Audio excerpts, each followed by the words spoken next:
நம்ம பேசலாம். நம்மோடு தொலைபேசி வாயிலாக இணைந்திருக்கிறார் ஓய்வு பெற்ற ராணுவ அதிகாரி திரு நரசிம்மன். சார் வணக்கம்.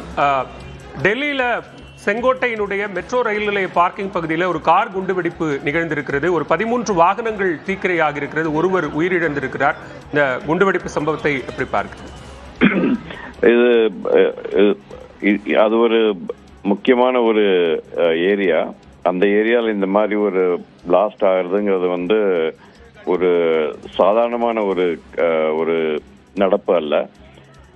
இதுல பார்க்க வேண்டியது என்னன்னு கேட்டா, முதல்ல அவங்க டிசைட் பண்ணணும். முதல்ல இது பாம் பிளாஸ்ட் கார் பிளாஸ்ட் பண்ணது பாம்னாலியா இல்ல பெட்ரோல் டேங்க்ல ஏதாவது ப்ராப்ளம் இருந்ததா அது பார்க்கணும். அது பார்த்தா கூட அந்த ஏரியா கேட் நம்பர் 1, 4, 2 அந்த செங்கோட்டையோட மெட்ரோ ரயில் ஸ்டேஷனோட கேட் நம்பர் 1, 4, 2 அவங்க இப்போ செக்யூர் பண்ணியிருக்காங்க. மற்ற ஏரியாவும் இப்போ அந்த இடத்துல சர்ச் மாதிரி அந்த மாதிரிலாம் பண்ண போறாங்க. இது கொஞ்சம் வெயிட் பண்ணி பார்க்கணும், இது எப்படி ஆச்சு என்னங்கிறத பண்ணிட்டு அதுக்கு தகுந்த மாதிரி அது நடவடிக்கைகள் எடுக்கணும்.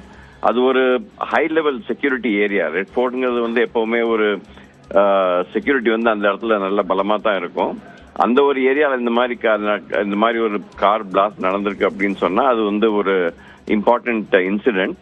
அதை I am sure security agencies எல்லாம் சேர்ந்து அதுக்கு என்ன நடவடிக்கை எடுக்கணுமோ அதை எடுப்பாங்கன்னு நம்புறேன்.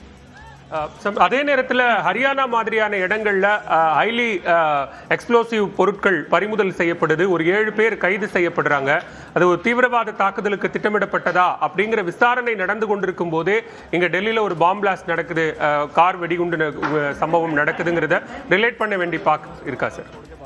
நிச்சயமா ஒரு 500 கிலோ வெடிப்பொருள்கள் அந்த பஞ்சாப்ல இருந்த மாதிரி ஒரு ரிப்போர்ட் வந்திருந்தது.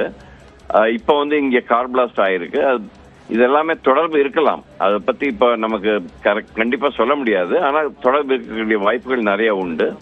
இந்த மாதிரி நம்ம நாட்டுல நம்மளோட வெஸ்ட்ல நேபர் இருக்காரு பாகிஸ்தான், அவங்க இதுல இருந்து நிறைய இந்த மாதிரியான நடவடிக்கைகள் நடந்து கொண்டு இருக்கின்றன. அதை பார்க்கும்போது பஞ்சாபில் கிடைக்கப்பட்ட ஒரு எக்ஸ்ப்ளோசிவ்ஸ், இங்கே கார் பாம், இது ரெண்டுக்கும் நடுவில் ஒரு கனெக்ஷன் இருக்கக்கூடிய வாய்ப்புகள் நிறைய உண்டு. நன்றி திரு நரசிம்மன், இணைப்பில் கருத்துக்களை பகிர்ந்து கொண்டமைக்கு.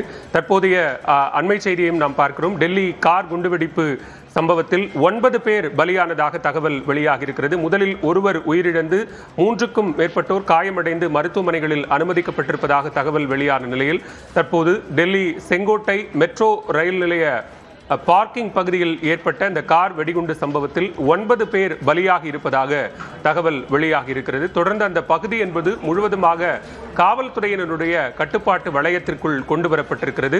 உள்துறை அமைச்சகம் இந்த விபத்து தொடர்பான ஒரு முதற்கட்ட அறிக்கையை கேட்டிருக்கக்கூடிய நிலையில் காவல்துறையினர் அங்கு முழு வீச்சில் இந்த விசாரணையை தொடங்கி இருக்கிறார்கள்.